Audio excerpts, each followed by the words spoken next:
Hello, good morning all of you. So आज हमारा lecture 4 है, विंड लेक्चर 5 है wind and seismic analysis. Wind and seismic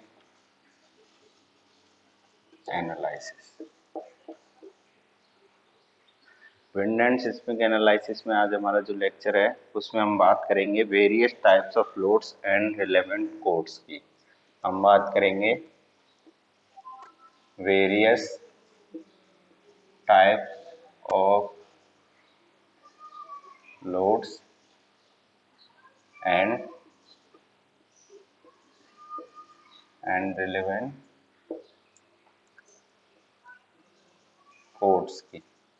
कौन कौन से कोड है और कौन कौन से तरीके के लोड हैं जिनको हम कंसिडर करते हैं किसमें विंड एंड सिस्मिक एनालिसिस में, किसी भी बिल्डिंग के लिए। तो जो फर्स्ट ऑफ ऑल है वो है हमारा, इसको हम बोलते हैं डेड लोड। सेकंड जिसको हम बोलते हैं impose load and the other name is live load. Third जो हमारा होता है इसके अंदर वो होता है wind load.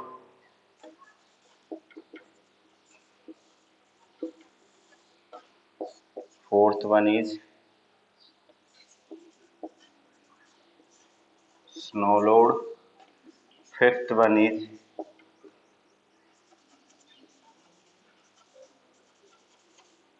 earthquake load and the last is special loads।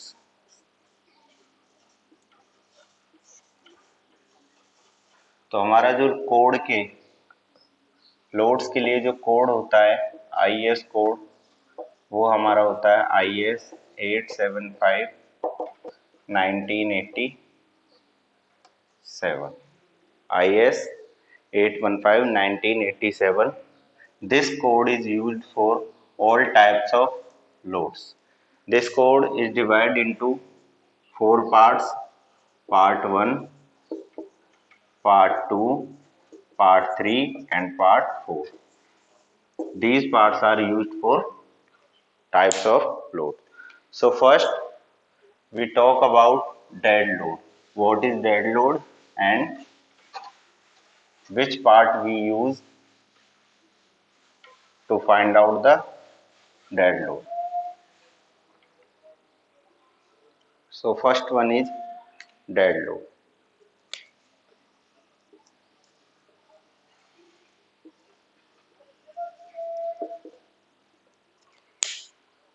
Dead load के लिए जो हम कोड यूज करते हैं वो करते हैं, अभी बताया आपको, IS 875 1987। इसके अंदर part one is use for dead load. Dead load is a primary vertical load. It is a type of primary vertical load. We consider as a primary vertical load. Permanent or stationary loads throughout the lifespan. Dead load is defined as permanent or stationary load. Permanent or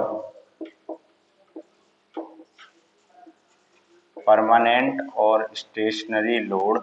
Permanent or stationary load throughout the life of span. Throughout the life of span. Third point is load due to self weight of structural member. It is also called the load due to self weight. Load due to self weight of structure। और self weight किस किस का लेते हैं? Self weight लेते हैं beam का, column का, रूफ का, वॉल्स का, इन सब का लोड इंक्लूड करते हैं। ठीक है। Dead load is calculated by volume of each section into unit weight. Calculated by volume of each section, volume of each section into volume of each section into unit weight. So first part is dead load. The code is IS 875-1987 part 1 and calculated by volume of each section into unit weight of that section. So यहाँ पर कुछ materials हैं और उनके unit weight की बात करते हैं, तो यहाँ तो हम लिख लेते हैं मटेरियल और यहाँ लिख लेते हैं उसका यूनिट वेट। ठीक है, तो मटेरियल में सबसे पहले हम बात करते हैं ब्रिक की। फर्स्ट हम बात करते हैं ब्रिक की। ब्रिक के लिए जो यूनिट वेट होता है वो होता है 18.8 से 19, 18.8 टू 19 क्या kilo newton per metre square, 18.8 to 19 kilo newton per metre square. Brick के बाद बात करें हम स्टोन की, तो 20.4 से लेके 26.5 तक, 20.4 से लेके 26.5 तक। अगर पीसीसी की बात करें तो हम इसके लिए लेते हैं 24 kilo newton per metre square. अगर आरसीसी की बात करें तो आरसीसी के लिए हम कितना लेते हैं 25 kilo newton per metre square. ठीक है, इस तरह से हम यूनिट वेट लेते हैं। और टिम्बर के लिए जो हम लेते हैं वो लेते हैं हम 5 से 8 kilo newton per metre square. तो इस तरीके से हम कुछ मटेरियल्स के यूनिट वेट देख सकते हैं कि ब्रिक का क्या होता है, स्टोन का क्या होता है, पीसीसी, आरसीसी एंड टिम्बर का क्या होता है। तो इनके कैलकुलेशन से हम क्या निकाल लेते हैं, डेड लोड। सेकंड टाइप है हमारा इम्पोज्ड लोड और live load.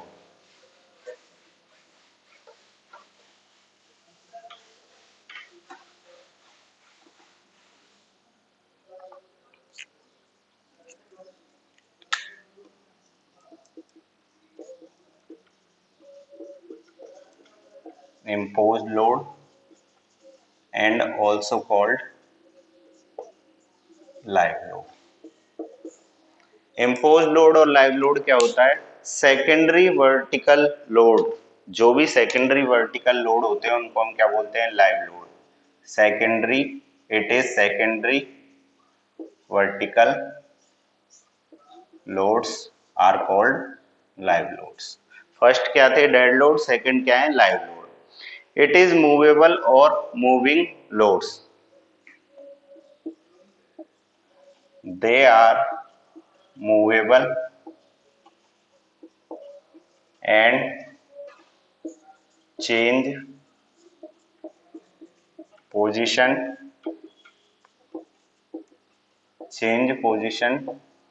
time to time.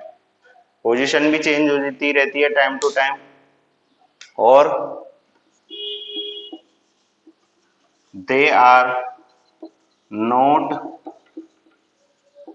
permanent, they are not permanent loads। Permanent नहीं होते, चेंज होते रहते हैं टाइम टू टाइम।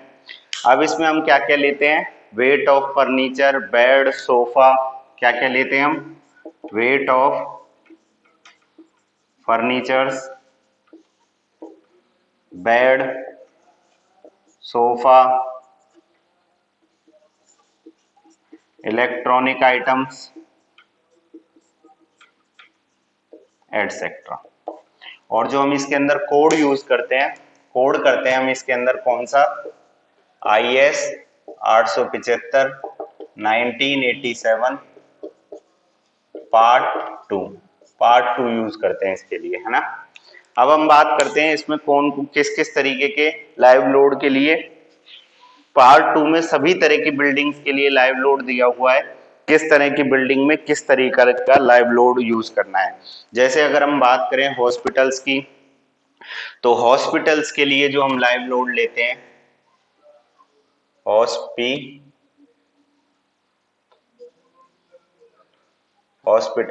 हॉस्पिटल्स के लिए लेते हैं हम 2 kilo newton per metre cube, 2 kilo newton per metre square, sorry 2 kilo newton per metre square hospital के लिए। अगर ऑफिसेज के लिए बात करें, जितने भी ऑफिस होते हैं जनरली उनके लिए 2.5 से 4 kilo newton per metre square. इसी तरीके से अगर बैंकिंग ऑफिसर्स की या बैंकिंग हॉल्स की बात करें, तो बैंकिंग हॉल के लिए हम लेते हैं 3 kilo newton per metre square. Unit क्या है? Kilo newton per metre square. Classroom या रेस्टोरेंट, हम बात करें क्लासरूम या रेस्टोरेंट्स की, तो उसके लिए हम कितना लेते हैं? 4 kilo newton per metre square, 4 kilo newton per metre square. और अगर हम बात करें किसकी? वेयर हाउसेस की, वेयर हाउसेस की अगर बात करें तो इसके लिए हम लेते हैं 5 kilo newton per metre square. So what is imposed load? Imposed load is also known as live load. It is secondary vertical loads. They are movable and change position time to time. They are not permanent loads. Permanent नहीं होते हैं। इसमें include क्या क्या करते हैं हम? Weight of furniture, bed, sofa, electronic और मूवेबल पार्टीशन वॉल्स भी होती हैं, उनको भी हम इसके अंदर इंक्लूड कर सकते हैं। और अगर हम एग्जांपल्स की बात करें कुछ कोड के अकॉर्डिंग, तो एग्जाम्पल होते हैं हॉस्पिटल है जिसपे 2 किलो न्यूटन लेते हैं, ऑफिस में ऐसे बहुत सारी वैल्यू है जो आपके अंदर आपको पार्ट 2 के अंदर मिल जाएंगी। पार्ट 2 है IS 875 का, इसके अंदर सभी तरीके के लाइव लोड्स के लिए टेबल आपको वहां पर मिल जाएगी।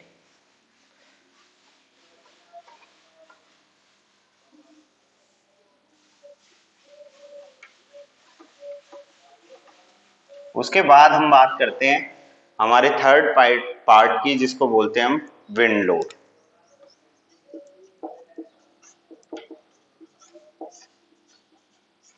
इसके लिए आपको देखना है पार्ट 3 किसका? IS 875 1987, इसका पार्ट 3। पार्ट 3 देखना है आपको। विंड लोड क्या होता है? सबसे पहले they are partially horizontal loads, दे आर partially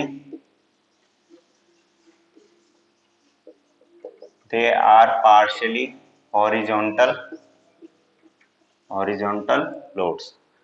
सबसे पहली बात क्या है कि ये किस तरीके के होते हैं? हॉरिजॉन्टल लोड्स होते हैं। They cause due to movement of, they cause due to movement of air. Air के कारण क्या होता है?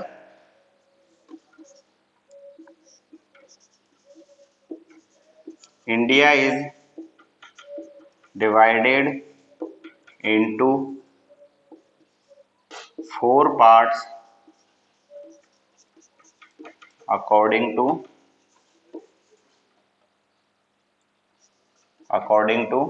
wind load।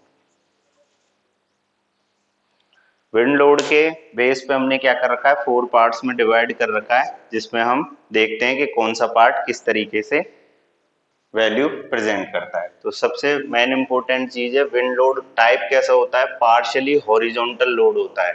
और पार्ट हमें देखना है इसका कोड का पार्ट 3, उसके अंदर हमें विंड लोड के लिए अलग अलग जोन में वैल्यूज मिल जाती हैं कि किस जोन के लिए क्या वैल्यू है। ठीक है। उसके बाद जो हमारा नेक्स्ट है वो है हमारा snow load, fourth snow load. और इसमें हम कंसिडर करते हैं पार्ट 4। पार्ट 4 स्नो लोड क्या होता है? Vertical load in building due to snowfall. Vertical type का लोड होता है, vertical load due to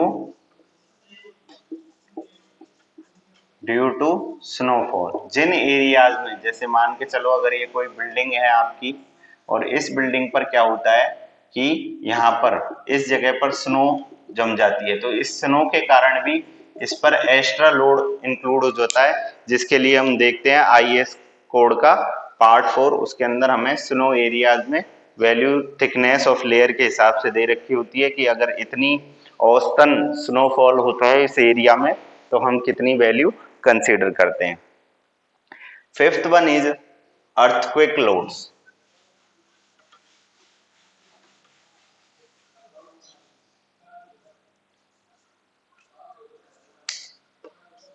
The fifth type of load is earthquake load, और पार्ट लेते हैं हम इसके लिए पार्ट 5, आईएस कोड का part 5। It is experience both horizontal and vertical seismic forces. Vertical and horizontal.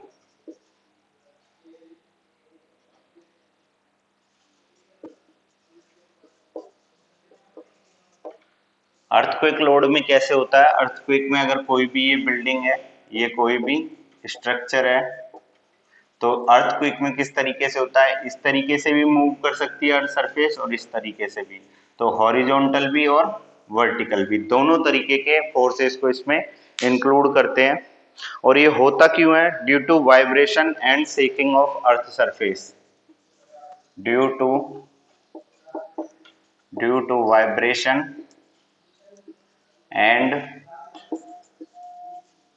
and shaking of earth surface. The earthquake load is considered due to vibrations and shaking of earth surface. So these are the mainly 5 types of loads that includes in various types of loads. Sixth part is earth other loads. अब इनके अलावा कौन कौन से load रह गए, उन सबको हम एक ही अदर पार्ट बना के और उसमें कंसीडर कर लेते हैं कि जितने भी ये मेनली लोड थे, ये 5 लोड थे जो मेन थे, उनके अलावा बाकियों को हम अदर्स लोड या स्पेशल लोड, अदर्स लोड या हम इसको बोलते हैं स्पेशल लोड्स, अदर लोड्स या स्पेशल लोड। इसमें फर्स्ट ऑफ ऑल है मूवमेंट ऑफ फाउंडेशन और settlement.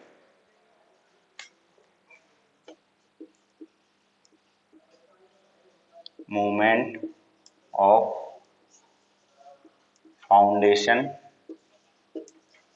And settlement. Movement of foundation and settlement के कारण जितने भी लोड आते हैं उनको किस में डालते हैं? अदर लोड्स की कैटेगरी में।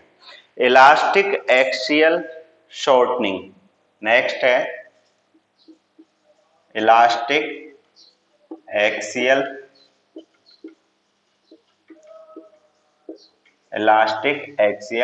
Shortening.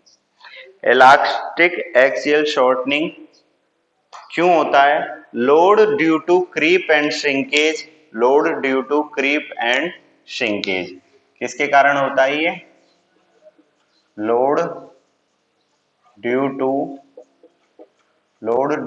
Creep and shrinkage. Elastic axial shortening किसके कारण होती है? Due to creep and shrinkage effect due to compression, compression में जो क्रीप एंड श्रिंकेज आते हैं। थर्ड टाइप होता है soil and fluid pressure, soil and fluid pressure. Soil and fluid के कारण जितने भी फोर्सेस आते हैं उनको भी हम किस में रखते हैं? अदर लोड्स की कैटेगरी में। Fifth one is vibration, fifth one is vibrations के कारण जो भी लोड्स आते हैं उन सबको किस में रखते हैं हम? अदर लोड्स में। और वाइब्रेशन में कौन कौन से लोड आते हैं, या तो व्हीकल लोड आ जाए, या तो कौन सा लोड आ जाए,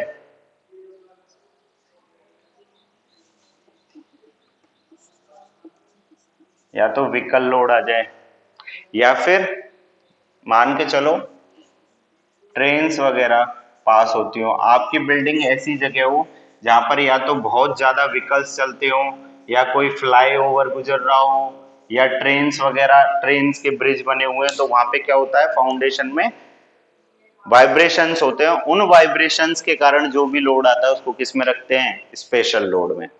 उसके बाद चलते हैं हम फटिग। फटिग के कारण जितने भी लोड आते हैं, फटिग क्या होता है, अल्टरनेट कंप्रेशन और टेंशन में जो स्ट्रेस आते हैं उनके कारण। तो इनको किस तरह की कैटेगरीज में रखा गया है, इनको दूसरा नाम दिया गया है स्ट्रेस्ड लोड। ठीक है। उसके बाद आते हैं इम्पैक्ट। इम्पैक्ट के कारण जो भी लोड आते हैं, इम्पैक्ट के कारण जो भी लोड आते हैं कौन कौन से, falling load mass, falling of load mass, अचानक किसी भारी चीज का बिल्डिंग पर गिर जाना, या कोई भी एक्सीडेंटल केस होना। ठीक है, कोलिजन हो जाए सडनली या कुछ भी उस तरीके का। And last one is erection loads.